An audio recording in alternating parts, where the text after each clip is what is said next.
Bom dia, meus irmãos. Vamos nos colocar de pé, vamos erguer as nossas vozes para adorar o Senhor nesse dia que Ele fez para nós.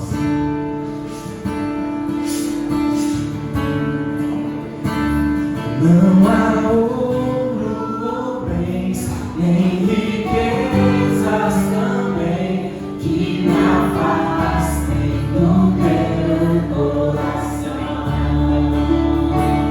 Nem amor por alguém poderá me afastar de ti.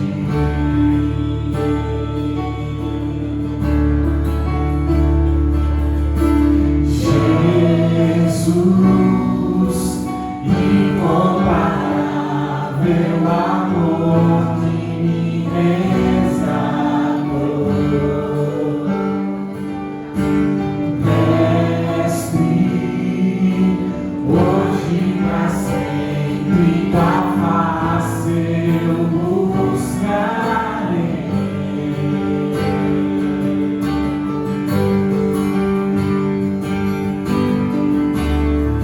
O que eu sou, coloco aos seus pés, diante da tua glória eu me humilharei. Vou encontrar o que precisar em teu eterno amor, em teu eterno amor.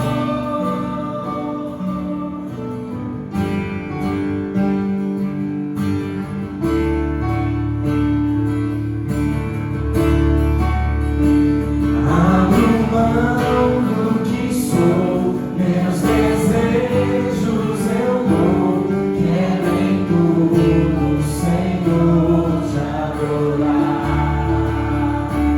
Mais que fama e poder, quero te conhecer, Senhor.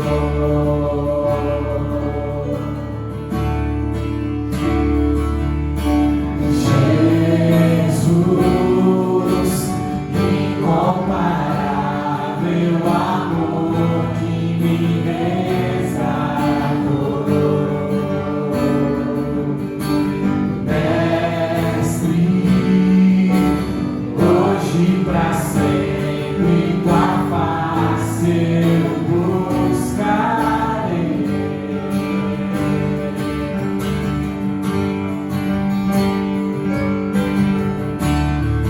O que eu sou, coloco aos seus pés, diante da tua glória eu me humilharei. Vou encontrar o que precisar em teu eterno amor, em teu eterno amor. O que eu sou, coloco aos seus pés, diante da tua glória eu me humilharei. Vou encontrar o que precisar em teu eterno amor, em teu eterno amor. Aleluia, amém? Meus irmãos, quero convidar os irmãos a abrirem as suas Bíblias no livro de Mateus, capítulo 28, os versos 19 e 20.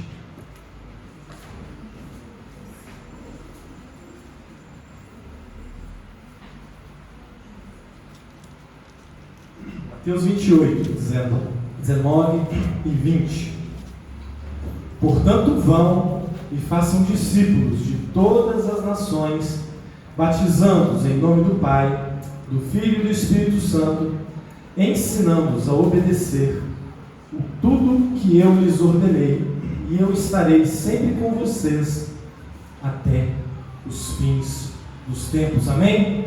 Que nós realmente sejamos, discípulos de Cristo, façamos a vontade dele, cumprindo a ordenança de fazer discípulos. Nessa manhã, meus irmãos, eu quero lembrarmos dos aniversariantes da semana, né? Do dia 20, a irmã Débora Naves faz aniversário. Também no dia 20, o Mateus e a Larissa completam bodas. No dia 21, o Felipe Laudomiro faz aniversário. Dia 21 também, o Júlio e a Marcela completam bodas. No dia 22, a Lorena. 25, Rafael Martins.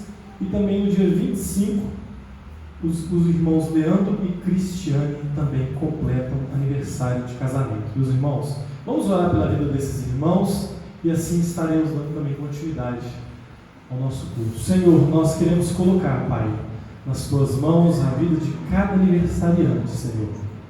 Que o Senhor, Pai, venha estar fortalecendo as famílias dessa igreja e que o Senhor venha, Pai, estar também com os irmãos que completam anos de vida, Pai. Que o Senhor ensine cada um deles a contar os seus dias, de forma que cada um deles alcance um coração sábio, Pai.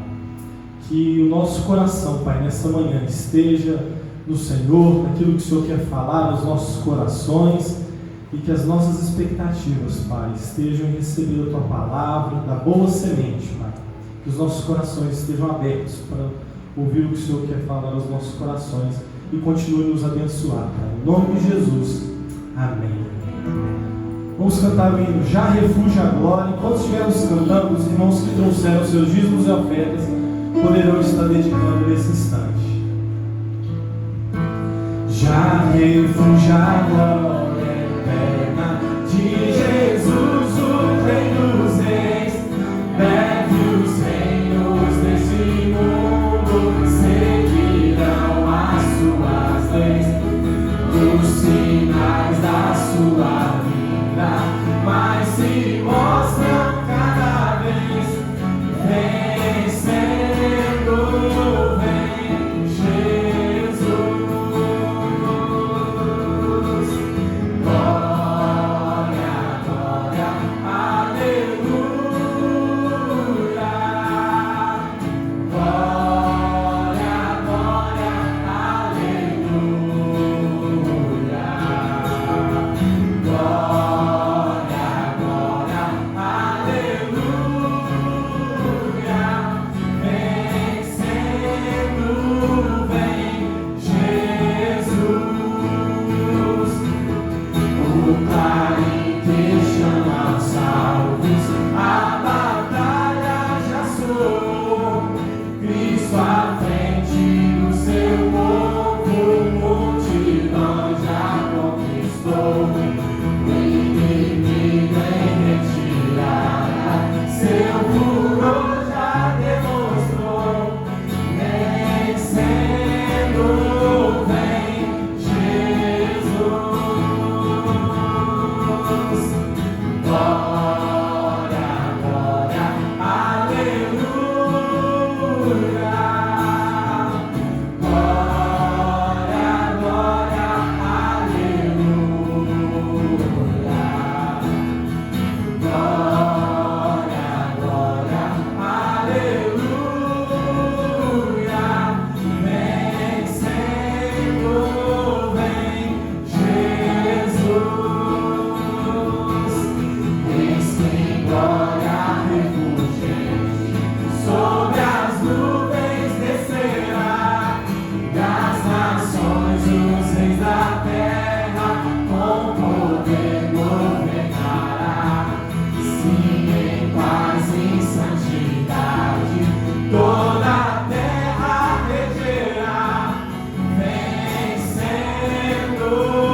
nosso Senhor Jesus.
Até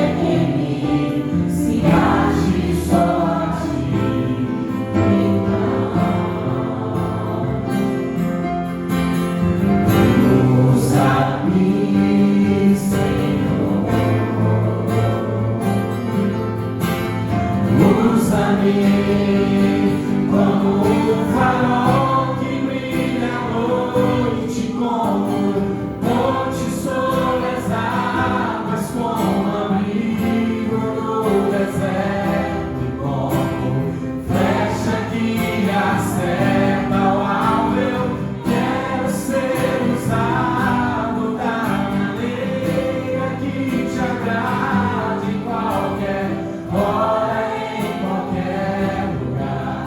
Eis aqui a minha vida, usa-me, Senhor, usa-me.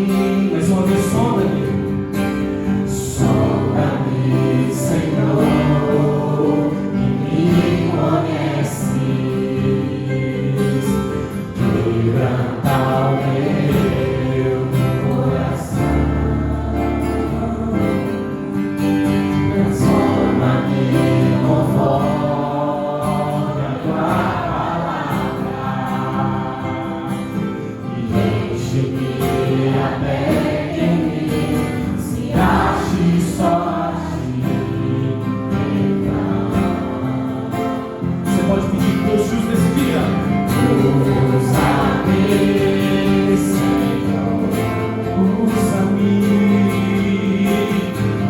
usa-me, como um farol que brilha à noite, como ponte sobre as águas, como abrigo no deserto, como flecha que acerta o alvo. Eu quero ser usado da maneira que te agrade, em qualquer hora, em qualquer lugar.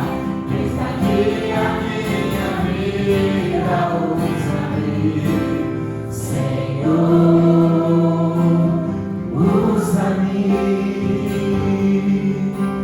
sonda-me, quebranta-me, transforma-me, preenche-me e usa-me, sonda-me, sonda-me, quebranta-me, transforma-me, preenche-me e usa-me, como um farol que brilha à noite, como ponte sobre as águas, como abrigo no deserto, como flecha que acerta o alvo. Eu quero ser usado da maneira que te agrade, em qualquer hora, em qualquer lugar. Eis aqui a minha vida, usa-me, Senhor, usa-me, sonda-me, quebranta-me, transforma-me, preenche-me e usa-me, sonda-me, sonda-me, quebranta-me, transforma-me, enche-me e usa-me, Senhor, e usa-me, Senhor. Senhor, nós clamamos, Pai, nessa manhã, que o Senhor venha sondar, Pai, os nossos corações, as nossas intenções, e que o Senhor encontre, Pai, em nós verdadeiros adoradores, o qual o Senhor busca, Pai, que adora o Senhor em espírito e em verdade, Pai. Que as aflições desse mundo, que as dificuldades as quais enfrentamos, não sejam, Pai, um impedimento para que nós possamos servir o Senhor com alegria no rosto, possamos servir o Senhor com integridade, dedicação, e que o Senhor, Pai, venha nessa manhã, Pai, nos lembrar do chamado que o Senhor tem para cada um de nós, Pai, de levarmos o Teu Evangelho a todas as nações, Pai, e que a nossa expectativa, Pai, esteja na volta do Senhor Jesus Cristo, Pai, em nome de Jesus que oramos. Amém. Você pode se sentar.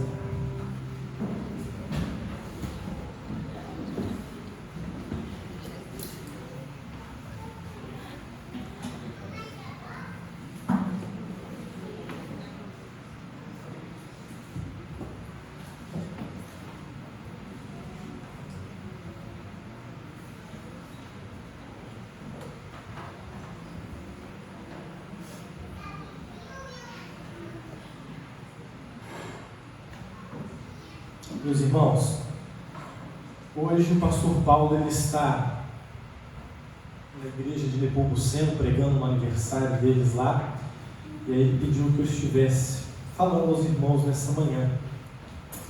E nós esse ano estamos meditando, né? Não quer dizer que esse ano é o ano somente que vamos discipular, mas é o ano que nós escolhemos, né, para meditar mais sobre a questão do discipulado, né? Mas o discipulado nós sabemos que é para toda a vida. Uma vez que somos chamados a ser discípulos, né, nós devemos permanecer nessa caminhada com Cristo e também fazer discípulo, né? E eu já pude compartilhar com os irmãos algumas vezes sobre o que é o discipulado, né?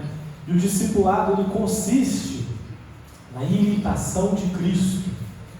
E consiste também em levar outros ou ajudar outros na imitação de Cristo, né? Isso implica no nosso relacionamento com Deus, né? Que é o nosso relacionamento vertical, mas também abrange, né, o nosso relacionamento horizontal, onde nós também compartilhamos, né, daquilo que Deus tem feito em nós com a nossa família, os nossos filhos, né?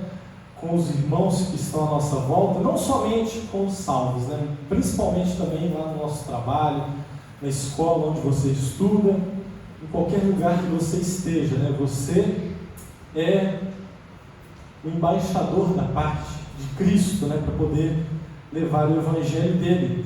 E nós também já estudamos no texto de Lucas 14, né? Eu não vou lembrá-lo todo aqui, mas lá o próprio Cristo Jesus, ele vai nos deixar alguns requisitos, né, para que eu e você possamos pensar, será que eu sou um discípulo? Né? E ele vai dizer lá, no verso 26, né, se alguém vem a mim e ama mais o seu pai, mais a sua mãe, sua mulher, os seus filhos, os seus irmãos e irmãs, ou a própria vida mais do que a mim, não pode ser o meu discípulo. E ele vai dizer no 27, né, quem não carrega a sua cruz e não me segue, não pode ser o meu discípulo. E da mesma forma, qualquer um de vocês que não renunciar tudo quanto possui, não pode ser meu discípulo. Então, se nós temos colocado a nossa família, se nós temos colocado os nossos bens acima do amor que nós temos a Deus, o próprio Cristo é quem fala isso, né? Que nós não podemos ser discípulos dele, ou seja, nós precisamos carregar a nossa cruz, né? Renunciar às nossas vontades, se nós quisermos de fato ser discípulos dele. Nesse mesmo texto ele cita, né, que a todo tempo nós fazemos o custo, levantamos os custos disso, né? Ele vai citar lá um exemplo de um construtor que queria estabelecer um edifício, né? Quem é que vai começar uma obra se não sabe se vai poder terminá-la, né? Ou o rei que, vindo do exército inimigo contra ele, não calcula, né, e vê se o exército dele é capaz de enfrentar o outro exército. Se não é capaz, envia logo o mensageiro, né, pedindo para que haja paz, né, ou faz um acordo, né? E nós, da mesma forma, irmãos, mesmo que de forma inconsciente, nós estamos avaliando os custos de seguir ou não a Cristo, de fazer as nossas vontades ou fazer a vontade de Deus. Agora, o grande perigo disso, né, é a gente parar para refletir na nossa vida e sermos encontrados em um lugar onde estamos, às vezes, fazendo aquilo que Deus não pediu para a gente fazer. Ser encontrado num lugar onde sequer Deus pediu para estarmos ali, né? E aí nós acabamos vivendo de forma medíocre o Evangelho de Cristo, que é poderoso, porque nós bem sabemos, né, que a vontade de Deus é boa, perfeita e agradável. Quando nós não nos colocamos no lugar que Deus quer, fazendo a vontade dele, nós passamos a viver uma vida insignificante perante tudo aquilo que Deus tem preparado para nós, né? E o importante também dentro de tudo isso é que nós somos os responsáveis por preparar as próximas gerações. Tem um texto que me marca muito lá no livro de Juízes, onde ele vai começar ali a falar dos juízes, que vai dizer que após a morte de Josué, houve uma geração que não conhecia o Senhor e nem os feitos do Deus de Israel. E será que no nosso tempo, meus irmãos, nós temos negligenciado o discipulado? O que vai ser dos nossos filhos? O que vai ser das crianças dessa igreja? O que vai ser não só, né, de nós aqui como igreja, mas das pessoas que estão à nossa volta? Muitos outros irmãos, né, se esforçaram para que o Evangelho chegasse até nós. E agora é a nossa vez. E nós precisamos assumir essa responsabilidade, né? Porque muitas vezes, como também já falamos, nós falamos de Deus. Muitas vezes as pessoas até vêm à igreja, mas aí o que a gente faz? Aí, pastor, trouxe um visitante, hein? Que é a minha estrelinha. Mas o chamado de Cristo para que nós façamos discípulos. E aí,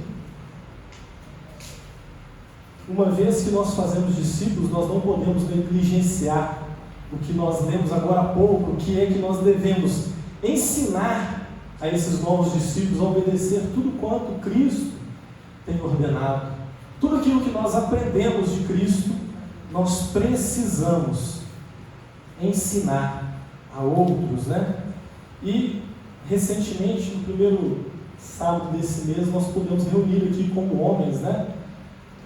E eu pude compartilhar a respeito do ensino e o discipulado, né? O papel do homem no ensino e discipulado da sua família.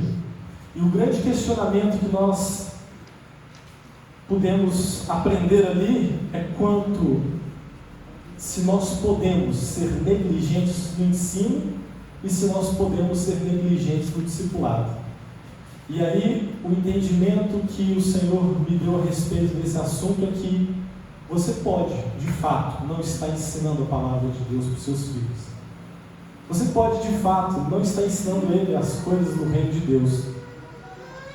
Mas você não consegue não discipulá-lo. Você pode deixar de fazer isso de forma intencional. Agora, o seu resultado, quanto ao discipulado, ele vai estar completamente comprometido. Sabe por quê? Porque se o discipulado é imitação, por mais que eu não sente com a minha filha todas as noites para poder ler a Bíblia com ela e orar, ela de todo modo ela olha para mim e vai repetir os meus comportamentos. Então o discipulado, ele está intrinsecamente ligado, né, entre um pai e um filho, e nós precisamos, né, de forma intencional, ensinar, discipular os nossos filhos. E o grande perigo que nós corremos é que muitas vezes o que nós falamos não está ligado àquilo que nós fazemos. E como é que nós queremos que os nossos filhos amem ao Senhor se nós somos negligentes no nosso relacionamento com Deus? Como é que nós queremos que os nossos filhos conheçam a Deus se eles não veem a gente lendo a palavra de Deus e nós também não fazemos juntamente com Ele? Como é que nós queremos que os nossos filhos sejam gratos a Deus pelo que Deus tem feito nas nossas vidas se nós muitas vezes não fazemos isso na frente deles, né? Agradecemos a Deus pelas bênçãos e testemunhamos daquilo que Deus tem feito em nós. Então, meus irmãos, nós precisamos, de fato, ser discípulos, porque é mais que um chamado. Ser discípulo é uma ordem. E a minha fala nessa manhã tem a ver com o seguinte: e se de fato não houver discipulado?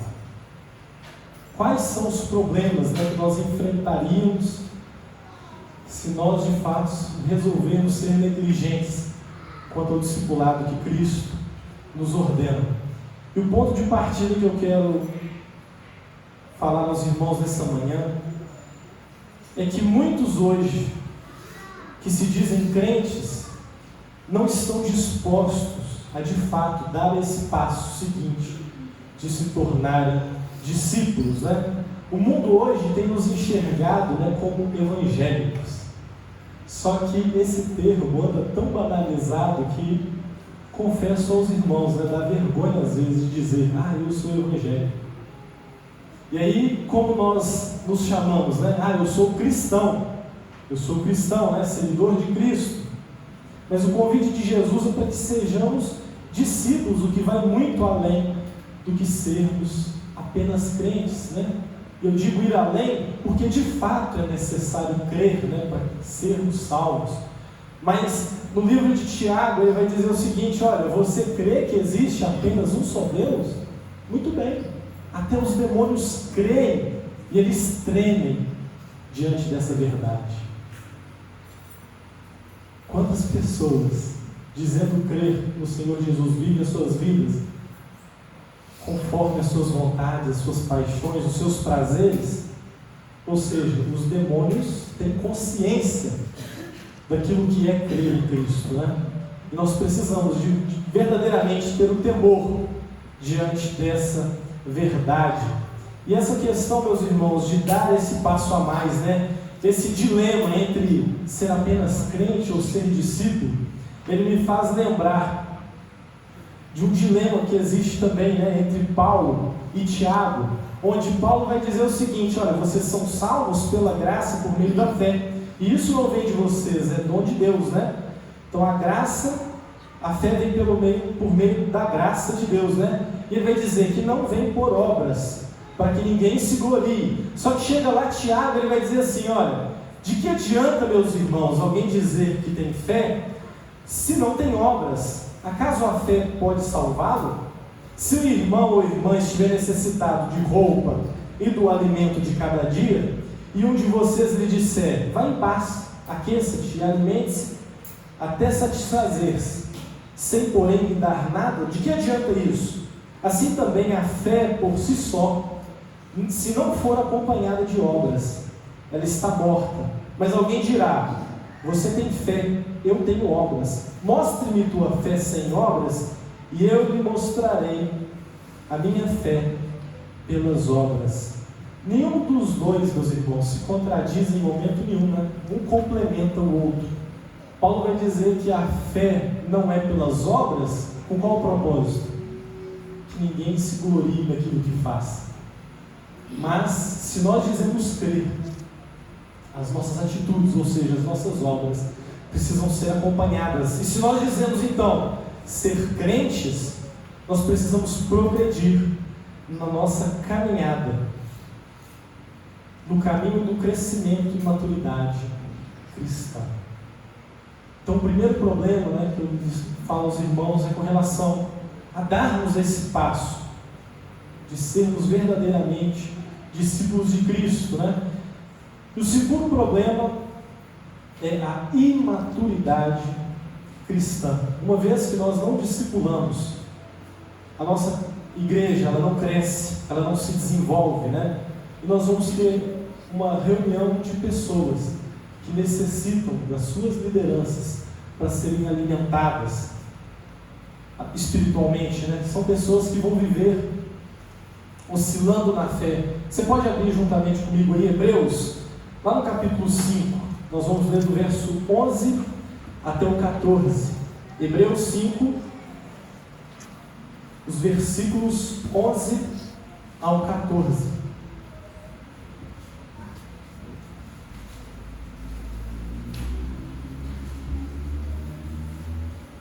O autor vai dizer assim aos Hebreus: quanto a isso, temos muito a dizer, coisas difíceis de explicar, porque vocês se tornaram lentos para aprender.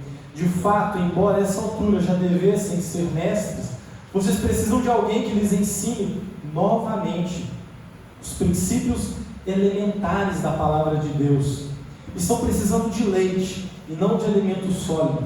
Quem se alimenta de leite ainda é criança e não tem experiência no ensino da justiça.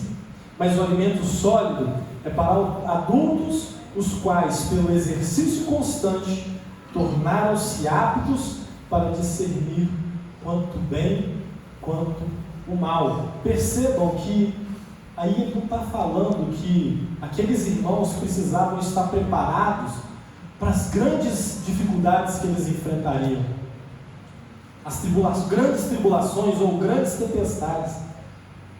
Pelo contrário, lá no verso 12 ele vai dizer: vocês precisam que alguém lhes ensine novamente os princípios elementares da palavra de Deus. Ou seja, são pessoas que ainda estão no beabá da fé, pessoas que ainda têm dúvidas quanto à salvação. Será que eu sou salvo? Nossa, mas eu acabei de falar uma mentira. Será que se eu morrer agora eu vou para o céu? Não vou para o céu? São pessoas que às vezes não sabem sequer falar a respeito da fé, que creem no Deus Pai, Deus Filho, não sabem falar a respeito de quem é o Espírito Santo, né? São pessoas que ainda lidam, por exemplo, com a Bíblia como um livro de regrinhas, né? Isso pode, aquilo não pode, e vivem de forma imatura, né? Precisam amadurecer na fé. E nós precisamos compreender que não é porque nós temos 5, 10, 15, 20 anos de igreja que vai fazer com que nós sejamos maduros. O tempo que nós temos, né, de igreja não nos garante a maturidade, sim a profundidade do relacionamento que nós temos com Deus. À medida que nós mergulhamos na palavra de Deus, né, à medida que nós nos relacionamos com Ele, nós vamos adquirindo essas experiências. E a pergunta que eu quero deixar para você nessa manhã é: quais são as suas experiências com Deus? Você sabe dizer o que Deus tem feito na sua vida? Em terceiro lugar, decorrente dessa imaturidade cristã, é que nós estamos vivendo no tempo do engano. Nós estamos vivendo, meus irmãos, em tempos onde a mentira tem se tornado verdade e a verdade se tornado mentira. E lá no livro de Oséias, a palavra de Deus vai dizer assim: olha, o meu povo tem sido destruído ou está perecendo por falta de conhecimento. Muitos hoje sendo levados pela ganância, pelo desejo, né, de uma vida de facilidade, focados apenas nas promessas e ignorando os mandamentos de Cristo, né? Eu tenho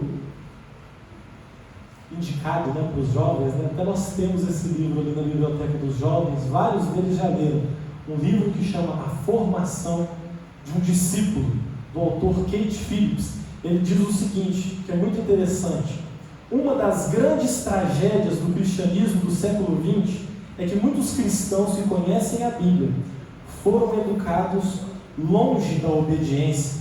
Alguns cristãos têm utilizado o método mergulhe e pule de obediência à Escritura. Eles mergulham nas promessas e pulam as ordens, ou enfatizam certos versículos importantes e ignoram outros, desvalorizando 2 Timóteo 3,16, que declara que toda Escritura é inspirada por Deus. Hoje as pessoas estão mais atraídas, né, por um evangelho que promete prosperidade, né, onde tudo lhes é permitido, ou líderes que vão falar segundo as suas necessidades, segundo as suas carências emocionais, né? E nós acabamos de ler, né, no texto de Lucas, que o discipulado ele está ligado à renúncia, à morte para o eu, onde o discípulo tem que estar disposto ao quê? A perder, para poder seguir o seu mestre. E o próprio Cristo, meus irmãos, nos alerta no livro de Mateus 24 o seguinte: cuidado que ninguém os engane, pois virão muitos em meu nome dizendo, eu sou Cristo, e enganará a muitos. Então nós precisamos, né, caminhar, dar esse passo de nos tornar discípulos de Cristo. Precisamos caminhar rumo à maturidade cristã, e nós precisamos buscar conhecimento de Cristo, né, experiências, relacionamento com Deus de tal forma que ninguém nos engane, né? Se alguém vier com outro evangelho, a palavra vai dizer, né, seja maldito. Então nós precisamos ser igual aos crentes, né, de Bereia, que ao ouvir o evangelho recorriam à palavra de Deus, às escrituras, para poder julgar aquilo que o profeta estava dizendo a eles, né? E decorrente também, meus irmãos, dessa imaturidade, né, que às vezes nós encontramos dentro do meio cristão, evangélico, né, é que tem se tornado cada vez mais difícil a formação de líderes, né, pessoas maduras que serão capazes de ensinar a outros o Evangelho de Cristo, né, porque no ambiente onde ninguém quer crescer, como é que nós vamos ter líderes, né? E essa deve ser uma prioridade da igreja. Sabe por quê? Porque, como nós acabamos de falar, né, nos fins dos tempos, né, surgirão muitos dizendo ser Cristo. E se nós não prepararmos os nossos líderes, né, nós ficaremos sujeitos a ficar só esperando, né, que pessoas venham, que saibam tocar, pessoas que venham, que saibam cantar, pessoas que venham, que vão liderar as crianças. Mas nós temos essa responsabilidade de formar os nossos líderes, porque muitas vezes nós vamos encontrar sim pessoas honestas, que vão de fato, né, amar a igreja, pessoas servas do reino, né, que vão servir a Deus juntamente conosco, mas também nós vamos encontrar lobos nesse meio, e que na primeira oportunidade vão querer espalhar o povo de Deus, né? E nós percebemos, né, não só com relação a essa questão de liderança, mas as referências que nós temos hoje mesmo no mundo são muito medíocres, né? O melhor jogador de futebol do Brasil gosta mais de viver a sua vida, né, na farra do que jogar bola. Olha que frustração. Os ídolos, né, das pessoas, na música, né? Quem são essas referências hoje no mundo? Nós vivemos, meus irmãos, num mundo caído, e nós precisamos atender esse chamado de Cristo a fazer discípulos e nos colocar nesse lugar de responsabilidade, onde nós, juntamente com Paulo, lá na carta aos Coríntios, capítulo 11, versículo 1, possamos dizer, né, tornem-se meus imitadores, como eu sou de Cristo, né? É nossa responsabilidade sermos referência nesse mundo caído. E por fim, meus irmãos, o mais grave erro que nós cometemos quando nós não discipulamos é que nós não cumprimos a missão que nos é dada. A palavra vai dizer, né, que Cristo vai voltar quando o Evangelho for pregado a todos os povos, línguas, nações. E se nós não discipulamos, como é que nós queremos dizer que estamos esperando Cristo?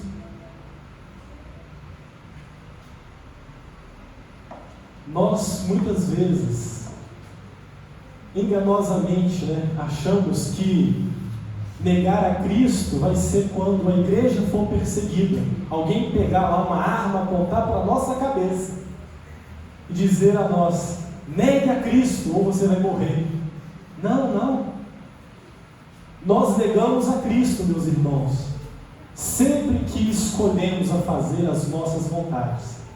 Nós negamos a Cristo quando buscamos mais os nossos sonhos pessoais, quando buscamos mais o ouro, a prata que vai perecer, quando buscamos mais o alimento que logo nós voltaremos a ter fome.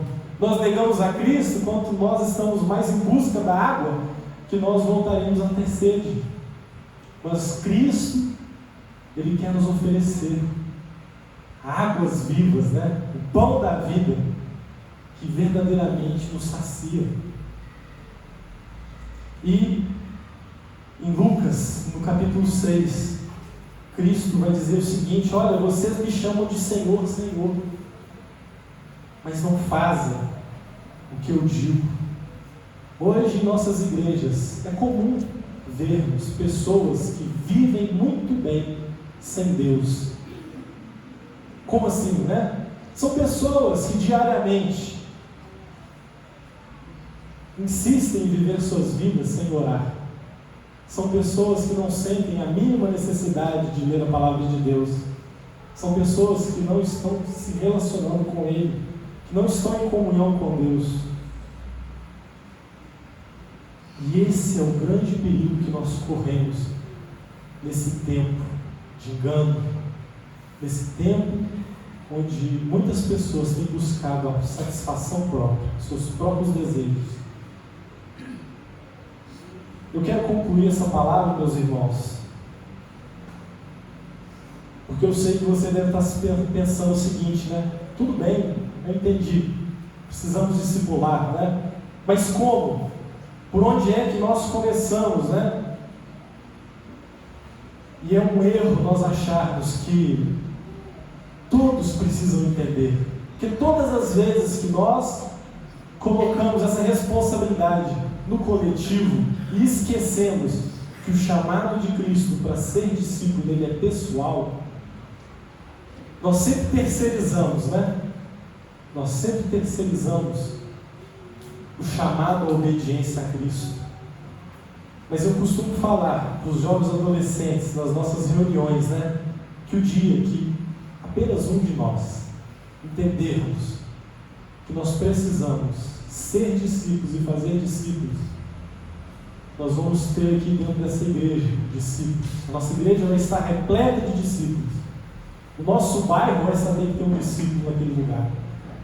Essa cidade vai ser impactada por causa que nessa cidade há um discípulo.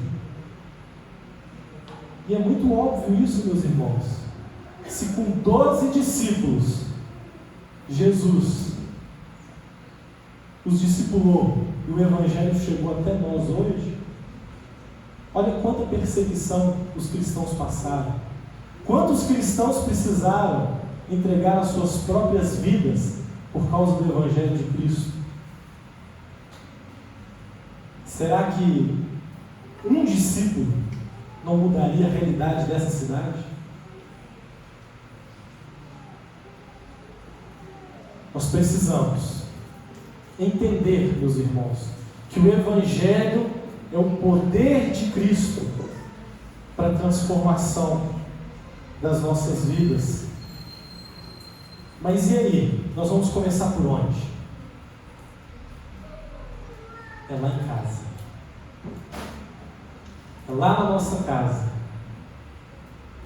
Marido e mulher, filhos, estudando a palavra de Deus, compartilhando de Deus, orando, discipulando uns aos outros, E à medida que nós tivermos famílias fortes, a nossa igreja será uma igreja forte.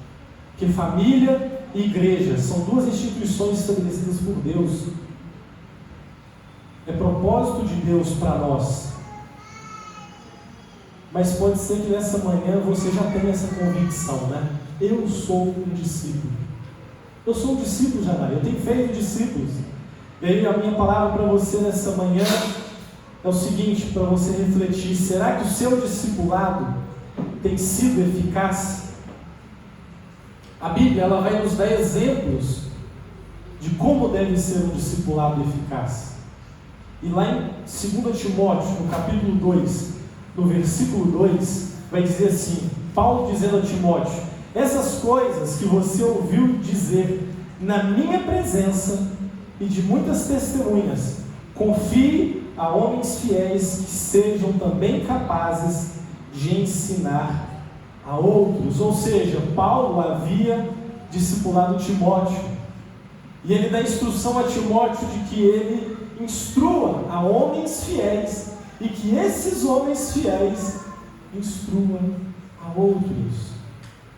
Então, se eu instruo a minha filha,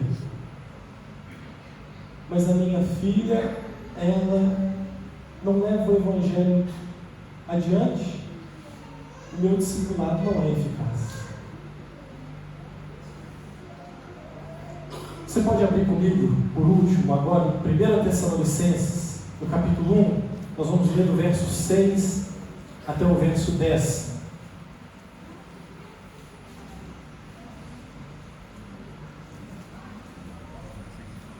Tessalonicenses 1, 6 até o 10.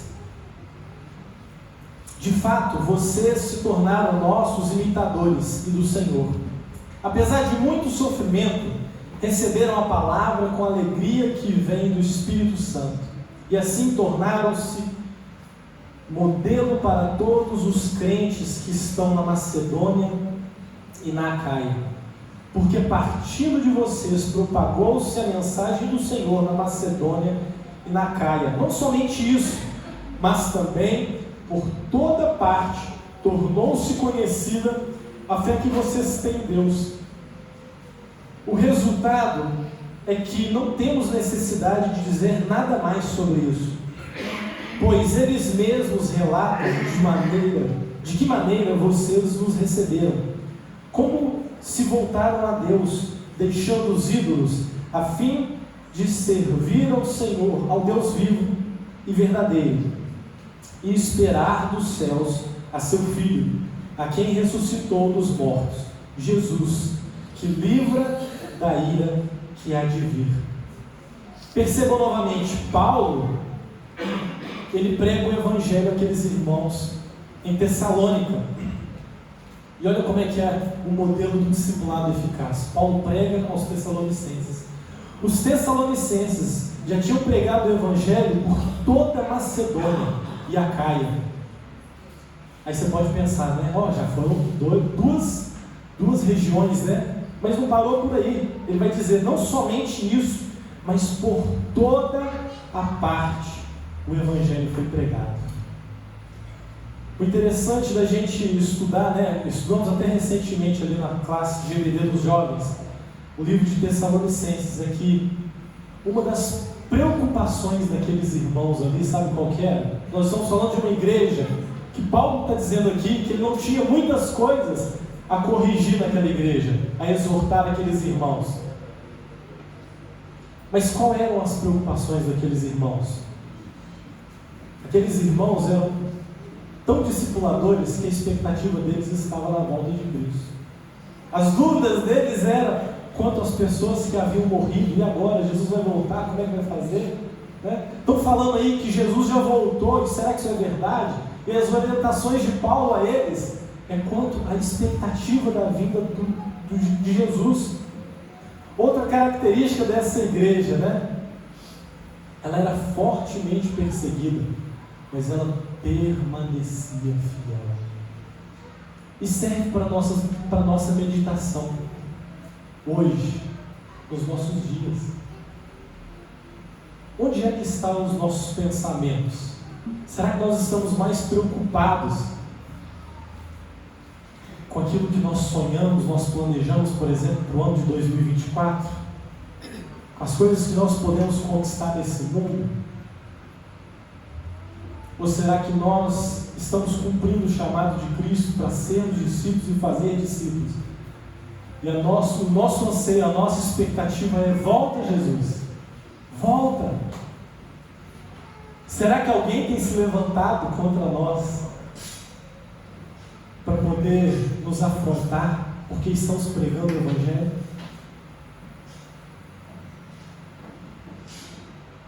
Meus irmãos,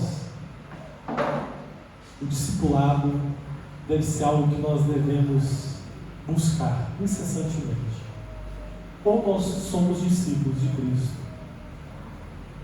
ou nós automaticamente estamos negando a Ele. Porque o discípulo, ele vive uma vida de renúncia.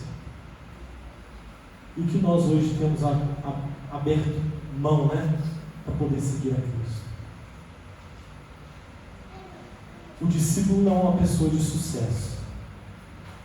O discípulo de sucesso é aquele que fracassou aos olhos humanos, mas que no final vai receber a recompensa, a coroa da vida,